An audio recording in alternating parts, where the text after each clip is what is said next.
Welcome to Thinking Deeper by 6-7. We all know the story, right? The three wise men. Gold, frankincense, and myrrh. They show up, drop off the gifts, and, get immortalized on millions of Christmas cards. Yeah. But what about the fourth one?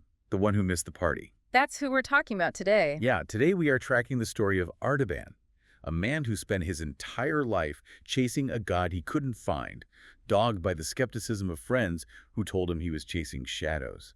It's a story about faith versus futility, and it really forces you to ask a huge question. Which is? Is God found in high rituals and, perfect theology, or is he found in the absolute wreckage of human suffering? A question that cuts right to the core of belief. It really does. We're analyzing the story of The Other Wise Man by Henry Van Dyke. And while it feels like a fable, we're going to treat it as a clash of belief systems. You've got the materialist view on one side. Right. That searching for some divine king is just a waste of a life. And on the other, the believer's view that service is worship. And honestly, the materialist view makes a lot of sense here. This isn't just a guy who got lost. This is a guy who, by all accounts, ruins his life. Financially, socially, physically. Everything. All of it, chasing a hunch. So let's start at the beginning. We're not in Bethlehem, we're in Persia. Ecbatana. And Artaban isn't some random guy with a camel. No, far from it. I think we need to establish who the Magi actually were. That's a great point. We think of them as kings from the carol, but historically they were the scientists, the astronomers, the philosophers of the East. So serious intellectuals. Artaban lives in a palace with this azure room, a ceiling of sapphires and silver stars. They're Zoroastrians. They worship light and fire as manifestations of God, and truth is, their highest value. So these guys are charting the heavens, and Artaban calls a meeting, 9 of his colleagues. He's got the robes on, and he drops this theory on them. He's seen a conjunction of planets. In the sign of the fish, which for them represents the house of the Hebrews. Right, and he connects this to ancient prophecies. Balaam, Daniel. He thinks a new king is coming, a star out of Jacob. And he is all in. I mean, all in. He has sold his estate, he's cashed out his 401k, sold the house, everything. He's bought 3 massive jewels. A sapphire, a ruby, and a pearl. He's ready to ride. But the room is not feeling the hype. And this is where we meet a really crucial character, Tigranes. He's one of the 9, and he is the voice of the skeptic. His arguments are basically a very practical, almost atheistic worldview. He sees a fool, not a visionary. I think we have to dig into what he says, because a lot of us today would probably side with him. Totally. He tells Artaban, he who looks for it is a chaser of shadows. Precisely. Tigranes' whole argument is that the universe is just this eternal struggle. Light and dark, good and evil. He believes there's no resolution, no messiah. It just is. So this whole quest is just a vain dream. He's asking logically, why would you throw away tangible wealth, power, influence, comfort for a hypothesis you can't prove? And that's a fair question, isn't it? Artaban has a good life. Why blow it all on a road trip for a king who might not even exist? But Artaban's rebuttal is what defines him. He doesn't offer proof. He just says, religion without a great hope is dead. Meaning all their rituals are empty without something real behind them. Exactly. He's betting his life that there is something more. So the lines are drawn. If Tigranes is right, Artaban is just wasting his life. And if Artaban is right, Tigranes is blind to reality. So Artaban leaves, but he doesn't march out triumphantly. He sort of slips away in the middle of the night, alone. He saddles his horse, Vazda, and he has a very, very strict deadline. He has to meet 3 other, Magi Caspar, Melchior, Balthazar, at this temple in Babylon. And if he's late, they leave. No wait for me texts. Right. So he rides hard. But just as he's getting close, maybe 3 hours away, he sees something on the road. A body. A Hebrew exile. And the description is pretty graphic. The guy has a deadly fever. His skin is like parchment. It's bad. Artaban stops, and the man grabs his robe. And this is the first great test. The conflict isn't just, should I help? It's theological. How so? Well, he's on a holy mission to meet God incarnate. To do that, he has to meet his friends.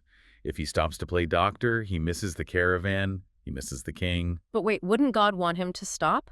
Or is the test to see if he's dedicated enough to ignore distractions? That's the ambiguity, isn't it? A rigid mission-first mindset would say, the goal is the king.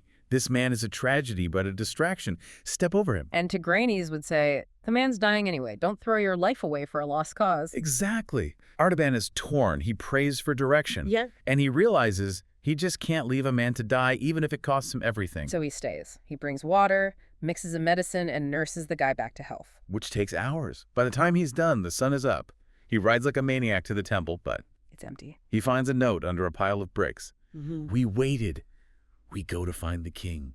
That is just devastating. He does the right thing, and his immediate reward is failure. He missed the bus. And the consequences are financial, too. He can't cross the desert alone. He needs a whole camel train. So he has to go back to Babylon and sell the first gift, the sapphire. Gone. He hasn't even left the starting area, and he's already down a third of his offering. The irony there is pretty thick. To serve God, he had to sacrifice the gift he intended for God. He had to stop seeking the divine to practice humanity. And that just sets the pattern for his entire life. He gets his caravan, crosses the desert, and finally arrives in Bethlehem. But again, the timing is just off. He's 3 days late. 3 days? The other wise men came, saw the baby, and left. Joseph and Mary have fled to Egypt. The village is quiet. And he's just sitting in this cottage holding a random baby, probably thinking, I failed. I've completely lost the trail. And then the doors get kicked in. The slaughter of the innocents. Herod's soldiers are tearing through the town. It's terrifying. A captain, huge, bloody sword marches up to the doorway where Artaban is standing. In Artaban, he's a big guy, he blocks the door. But here's where I struggle with his choice. He looks the captain in the eye and he lies. Flat out. There is no one in this place but me. Which is a direct violation of his vows, right? As a Zoroastrian priest, truth is everything. By lying, he is technically polluting his soul, making himself unworthy. And then he doubles down, he bribes the guy. He takes out the ruby, the second jewel, and just hands it to the captain. The captain takes the gem and leaves. The child is saved.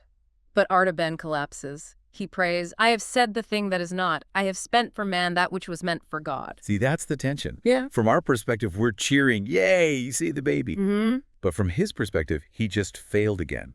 He gave away the ruby, he lied. Tigranes would look at this and say, you just got shaken down by a thug. You're losing your fortune and you're no closer to your goal. It's a fascinating ethical question. Is a sin still a sin if it saves a life? He feels like a failure because he's failing his religious checklist. But he's actually enacting the character of the God he's looking for. He just can't see it yet. But so the sapphire is gone, the ruby is gone, he's got one jewel left, the pearl, and the trail is stone cold. And this is where the story shifts. We go from an adventure to an endurance test. 33 years pass. 33 years. I mean, just imagine that. That's a whole career. It's a life sentence. He travels to Egypt, searches the Jewish enclaves in Alexandria. He finds an abbé who gives him a crucial clue. What's that? Don't look in palaces. The king will be found among the poor and the lowly, the sorrowful and the oppressed. So Artaban takes that literally. He goes to the worst places in the ancient world. Plague cities, slave markets, prisons. He spends 3 decades wandering through human misery, feeding the hungry, clothing the naked. But hold on, here's my question. He still has the pearl of great price. If he's so committed to helping, why doesn't he sell it? That's a great point. He could feed a whole city with that. Right. But instead, he keeps it hidden in his vest for 33 years. Isn't that kind of selfish? That's the theological knot again. He can't let go of the idea that his primary purpose is to hand a physical gift to the king. The pearl is his identity. It's the last proof that he's a wise man and not just a homeless wanderer. Exactly. If he sells it, he admits the quest is over. He admits Tigranes was right all along. So he's hoarding this treasure for a god he can't find while walking through crowds of starving people. That's a heavy burden. And you can see the toll. The book describes him as an old man, hair white as snow, just worn out. He has nothing to show for his life but a hidden gem. If Tigranes saw him now, the critique would be devastating. Look at you. You chased a phantom and it consumed you. But the text mentions something strange about the pearl. What's that? It says the pearl became more luminous by being carried close to his heart during those years of service. It's a metaphor. The gift is absorbing the character of the giver. So we fast forward to the end. Artaban is old. He hears something's happening in Jerusalem. It's Passover. But the mood is wrong. It's not a celebration. There's a dread in the air. He asks what's going on, and someone tells him, Jesus of Nazareth, the King of the Jews, is being executed today. And Artaban's heart just stops. He thinks, this is it. I'm late, but not too late. I still have the pearl. He can ransom him. I can rush to Pilate and offer this fortune as a ransom. I can buy the king's life. It's his Hail Mary play. He can finally justify the last 33 years. So he starts moving through the streets, but And you have to appreciate the cruelty of the narrative here. He gets stopped. Again. Just like the first time. Exactly. A troop of soldiers is dragging a young girl down the street. She's being sold into slavery for her dead father's debts. And she sees his white Magian cap. She knows he's a priest, someone with authority. She grabs his knees and begs him to save her. This is the ultimate test, the climax of his entire life. He can see Golgotha in the distance. He knows the king is dying right now. So if he stops, he misses his chance to save God. But if he keeps going, he lets this girl be destroyed. It's the impulse of love versus the expectation of faith. And what does he do? He looks at the pearl, the last of my treasures which I kept for the king. And he looks at the girl. And he realizes he can't stop helping. He's been doing it for 33 years. It's who he is. He gives her the pearl. He puts it in her hand. This is thy ransom, daughter. And just like that, he is bankrupt. He has nothing. In the eyes of the world, he's a complete and total failure. He stands there empty-handed. The girl is free. But Artaban, he failed his mission. And then the earthquake hits. The moment of the crucifixion, the ground shakes. A heavy tile comes loose from a roof and strikes him on the head. He goes down. So he's lying in the street, dying, with his head in the lap of the girl he just saved. It's a dark ending. If the story stops here, Tiavres wins. But as he's fading, he hears a voice. The girl just hears music, but Artaban starts talking to the air. And what he says is just heartbreaking. He's apologizing. Yeah, he says, "Not so, my lord. For whence saw I thee and hungered and fed thee? 33 years have I looked for thee, but I have never seen thy face, nor ministered to thee, my king." He thinks he's being judged for his failure. He's admitting, I never found you. I missed it all. And then the voice answers, and this is the pivot point of the whole debate. The voice says, Verily I say unto thee, inasmuch as thou hast done it unto one of the least of these, my brethren, thou hast done it unto me. That is the answer to Grant's, isn't it? It is the complete refutation of the skeptic's view and the rigid religious view. Tigranes thought he was chasing a shadow. The legalists thought he was a failure. But the voice says, "You didn't miss me at all. You've been with me the whole time." The sick man in Babylon, that was the king. The baby in Bethlehem, the slave girl in Jerusalem, every time he stopped to help. He was actually finding what he was looking for. So Artaban dies, but the text says his face was calm and radiant. He found the king, just not where he expected. And that brings us back to the central tension.